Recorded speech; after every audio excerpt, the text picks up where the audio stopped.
In this video, I'm going to break down one of the most controversial economic policies in recent history, the Trump tariffs.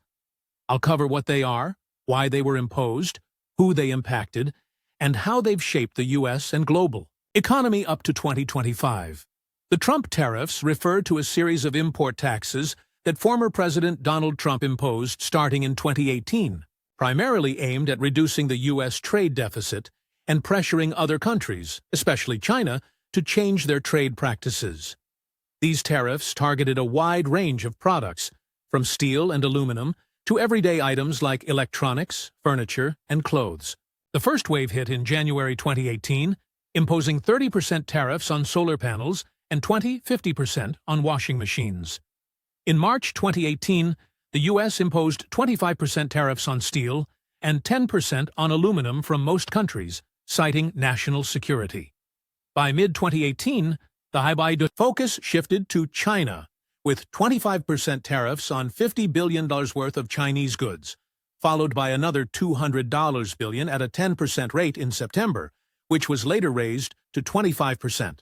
In 2019, the trade war escalated further, with the U.S. threatening tariffs on nearly all remaining Chinese imports, prompting China to hit back with duties on U.S. soybeans, pork, and more. In 2020, the Phase 1 deal was signed, pausing further tariff hikes but keeping most duties in place. Between 2021 and 2025, despite initial hopes for a rollback, the Biden administration has largely maintained these tariffs, making some tweaks like steel and aluminum deals with Europe and the UK, but keeping the core tariffs on Chinese goods largely intact, becoming a long-term feature. These tariffs were imposed to protect U.S. industries like steel and aluminum from cheap imports, address issues like forced technology transfers, IP theft, and state subsidies, and shrink America's trade deficit, which Trump viewed as a sign of economic weakness. China faced tariffs on over $360 billion of exports to the U.S. and hit back with tariffs on American soybeans, pork, and cars, while also diversifying its supply chains to reduce reliance on America. U.S. manufacturing companies relying on imported steel and aluminum, like automakers, saw their costs spike, and U.S. agriculture took a big hit as China and others slapped tariffs on crops like soybeans and pork, leading to a $28 billion aid package for struggling American farmers. Even close U.S. allies like Canada, Mexico, and Europe were targeted, leading to retaliatory tariffs on American products like bourbon, motorcycles, and jeans.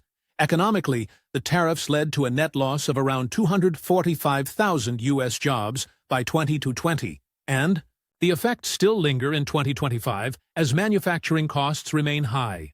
American families paid more for everyday goods, with some studies suggesting about $1,200 more per household annually, and U.S. GDP growth slowed, with some estimates suggesting a long-term hit of up to 1%.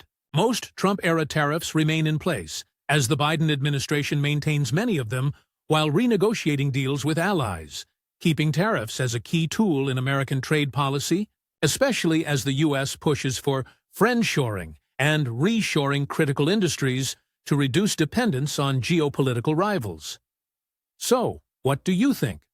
Were the Trump tariffs a smart way to protect American jobs, or a costly gamble that continues to shape global trade in 2025? Let me know your thoughts in the comments.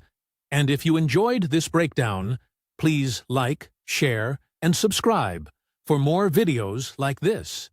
Thanks for watching.